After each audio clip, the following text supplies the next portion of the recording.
Ante la ley es un cuento de Franz Kafka de apenas 2 páginas de longitud, y sin embargo, este texto ha sido objeto de numerosos análisis de tipo filosófico. En este vídeo vamos a centrarnos en 2 de los más recientes, el de Jacques Derrida y el de Giorgio Agamben, no solo por su interés en sí, sino porque facilitan ver las similitudes y diferencias de sus puntos de vista filosóficos.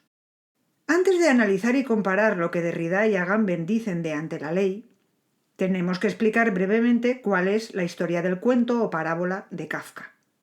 Resumir un texto de 2 páginas en el que cada palabra tiene enorme importancia y abre una infinidad de posibilidades de interpretación es imposible.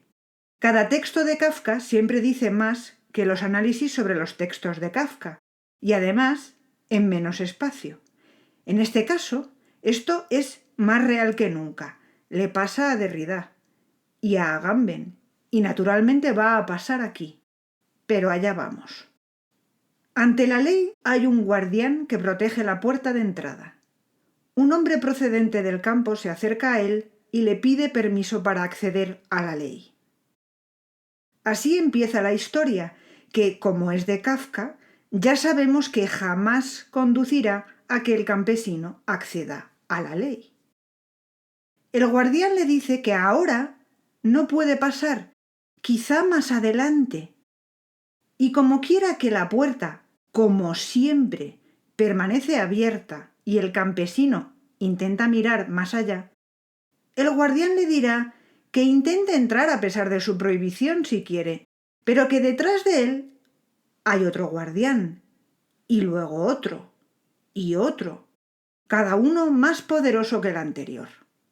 El campesino, que piensa que la ley debe ser accesible a todos y en todo momento, decide esperar a tener permiso y así consume su vida. Cuando ya está en las últimas, se atreve a preguntar cómo, en todos esos años, nadie ha solicitado la entrada más que él. Ningún otro podía haber recibido permiso para entrar por esta puerta, pues esta entrada estaba reservada solo para ti. Yo me voy ahora y cierro la puerta.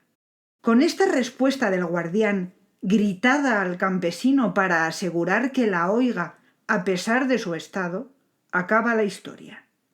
Ante la ley fue publicado en vida de Kafka como historia corta, pero además está incluido, entrecomillado, dentro de El proceso. Es una parábola que el sacerdote de la prisión le cuenta a Joseph K. Resume así la situación del propio K en el proceso. Ante la ley es una aporía. La ley es inaccesible, porque la puerta está abierta. La puerta es solo para él. Detrás de la puerta hay un infinito de guardianes, pero no hay nada. El origen de la ley está oculto al final de ese infinito y no es nada. Todas estas posibilidades resultan irresistibles para 2 filósofos interesados en analizar y desmontar paradojas, en deconstruir conceptos. 2 filósofos que desde lejos pueden parecer casi idénticos, pero no lo son. Y precisamente en sus análisis sobre Ante la ley lo dejan ver. Jacques Derrida, el postestructuralista padre de la deconstrucción, tiene un texto titulado Ante la ley, dedicado a Ante la ley de Kafka, no como parte del proceso, sino, más de su gusto, el Ante la ley, que se puede leer así. Ante la ley hay un guardián, que ya sería Ante la ley de Derrida, Ante la ley de Kafka, Ante la ley hay un guardián, porque para Derrida todo es texto, el mismo texto, no hay título, sino una repetición, ante la ley, ante la ley, ante la ley, que es ya el eco del diferimiento, la différance, central en su filosofía. La posibilidad de acceso a la ley está ahí. El guardián dice que en este momento no le puede permitir la entrada al campesino. La puerta está abierta a una eterna cadena de guardianes. La posibilidad queda eternamente diferida. Derrida utiliza ante la ley para desmontar concepciones que tenemos como básicas y evidentes. ¿Qué es una historia de ficción que tiene un autor real situado en un plano distinto de la propia historia, o que nosotros mismos estamos en una realidad separada de eso que es ficción? Il n'y a pas de hors-texte, la frase más famosa de Derrida, que en este texto en particular no aparece, flota por todas partes. No hay nada fuera del texto, que es no hay posibilidad de más allá del texto. Implica en sí misma no sólo que el campesino no puede acceder a la ley y que sólo es posible una différence eterna, sino un paralelismo claro entre la ley y el lenguaje. La ley no es más real que la literatura, no es algo distinto a la literatura, nos viene a decir Derrida.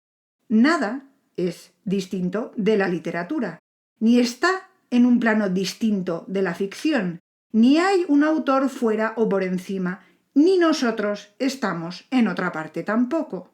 Por no haber, no puede haber ni un título separado del texto. La parábola de Kafka habla del origen de la ley, y el origen de la ley es una fábula, o sea, literatura. Siendo así, la ley solo puede ser un secreto, inaccesible, porque en realidad no es nada. La puerta de acceso existe y no se puede cruzar. Está abierta a nada, una nada que no se puede llegar a ver. Pero a la vez, el campesino se engaña, cree que la ley debería ser accesible a todos en todo momento, nada más lejos. Lo que la ley debería ser es descifrable. Ante la ley se sitúa el campesino y también el guardián está ante la ley y fuera. Los dos están fuera y ante, sometidos, sin confrontación frente a la ley. Agamben incluye su análisis de ante la ley en el primer volumen de Homo Sacer. El campesino ante la ley y además fuera, evidentemente, tiene que aparecer en una obra centrada en analizar la estructura original del poder soberano como capacidad de exclusión que liga y abandona a la vez. El análisis de Agamben parte del de Derrida, además. La ley se vigila sin vigilarse, vigilada por un guardián que no vigila nada, con la puerta abierta y abierta a nada, dice Derrida y cita a Agamben. Nada impide realmente al campesino cruzar la puerta de la ley, más que el mismo hecho de que la puerta está abierta y la ley no prescribe nada, señala Agamben. Así Kafka nos muestra la forma pura de la ley, una estructura en que adquiere aún más fuerza en el momento en el que no prescribe nada, la puerta abierta pero a nada. La ley no pide nada al campesino, la puerta está abierta exclusivamente para él, que no puede cruzar. Es exactamente la estructura que busca Agamben, la ley que se aplica desaplicándose o te mantiene en su ámbito abandonándote fuera. Agamben, como Derrida, hace un paralelismo entre ley y lenguaje. El lenguaje, según Agamben, establece una relación similar con el individuo. El hombre como hablante está en una relación con el lenguaje en la que ha entrado inevitablemente, y todo, hasta lo presuntamente externo al lenguaje, viene establecido como presupuesto desde su relación con el lenguaje. Agamben se inspira en Gershom Scholem y su interpretación del proceso para señalar que ante la ley nos muestra la forma pura de la ley como nada. Nada de la revelación, la llamó Scholem, y por tanto también vigencia sin significado. Esta vigencia sin significado, caracterización de la ley tal y como aparece tanto en la parábola de Kafka como en todo el proceso, sería la estructura desnuda de la que hoy no conseguimos librarnos, según Agamben. La ley está vigente, pero no significa. En cualquier lugar de la tierra los hombres viven hoy bajo el bando de una ley y de una tradición que se mantienen únicamente como punto cero de su contenido y que los incluyen en una pura relación de abandono. Mas esta es precisamente la estructura original de la relación soberana, y el nihilismo en que vivimos no es otra cosa, en esta perspectiva, que la salida a la luz de esa relación como tal. Agamben nos señala cómo lo que Kafka nos describe es una ley totalmente invasora precisamente porque carece de contenido. Es una ley vigente, pero vacía o indescifrable. Cuando eso pasa, la ley se convierte en indistinguible de la vida. Así, el proceso acaba siendo la vida y el cuerpo de Joseph K. ante un tribunal, pero sin acceso al contenido de la acusación en su contra. Y la ley es la existencia del campesino que se consume esperando el permiso para acceder a la ley. Así también es la vida de los aldeanos que viven al pie del castillo, en referencia a otra novela de Kafka y a las observaciones al respecto que hizo Walter Benjamin. Y esto es, según Agamben, el carácter esencial del estado de excepción, vigencia sin significado e imposibilidad de separar ley y la vida que ésta regula. ¿Nihilismo, pues, y coincidencia básica con Derrida? Pues no, y el propio Agamben lo aclara. La experiencia de una vigencia sin significado está en la base de una corriente no poco relevante del pensamiento contemporáneo. El prestigio de la deconstrucción en nuestro tiempo consiste precisamente en haber concebido el texto entero de la tradición como una vigencia sin significado, que vale esencialmente en su indecibilidad, y en haber mostrado que una vigencia así es como la puerta de la ley en la parábola kafkiana, absolutamente insuperable. Nuestro tiempo, en efecto, está situado frente al lenguaje igual que en la parábola el campesino está situado frente a las puertas de la ley. El peligro para el pensamiento es que éste se vea condenado a una negociación infinita e irresoluble con el guardián, o peor todavía, que acabe por asumir él mismo el papel del guardián, que, sin impedir verdaderamente el ingreso, custodia la nada sobre la que se abre la puerta. Así, Agamben, reconociendo el acierto inicial de la perspectiva de Derrida, no se sitúa en su corriente porque también quiere evitar el peligro de inacción que cree que supone. Agamben escoge otra vía, que también queda explicada desde Ante la ley.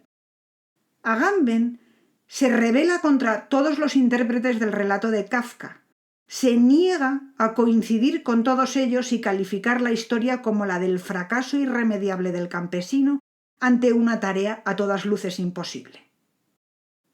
Uno de los caracteres peculiares de las alegorías kafkianas es que contienen justamente al final una posibilidad de inversión que altera por completo su significado, dice. ¿Y cuál es el final de esta? Ningún otro podía haber recibido permiso para entrar por esta puerta, pues esta entrada estaba reservada solo para ti. Yo me voy ahora y cierro la puerta. Es lo que le grita el guardián al campesino. Y Agamben nos propone: si toda la fuerza de esa ley que es vigencia sin significado estaba en esa imposibilidad de atravesar la puerta abierta, ¿no podríamos imaginar que todo fuera una estrategia del campesino para conseguir que la puerta se cerrara? ¿No sería esto su triunfo final? En Ante la ley no se describe un acontecimiento que no llega a llegar, dice Agamben de nuevo citando a Derrida, sino todo lo contrario. Al final hay un suceso efectivo, el cierre de la puerta. Se consigue algo extremadamente difícil y a elevado coste. Hay una posibilidad y esto se constituye en diferencia fundamental entre Agamben y Derrida, que se manifiesta también en su análisis del lenguaje. No hay nada fuera del texto, vale. Agamben acepta que no hay posibilidad prelingüística, pero esto no inhabilita. Esto no significa que al hombre que habla le esté vedado lo no lingüístico, sino solo que no puede alcanzarlo nunca en la forma de un presupuesto carente de relación e inefable, sino más bien en el lenguaje mismo.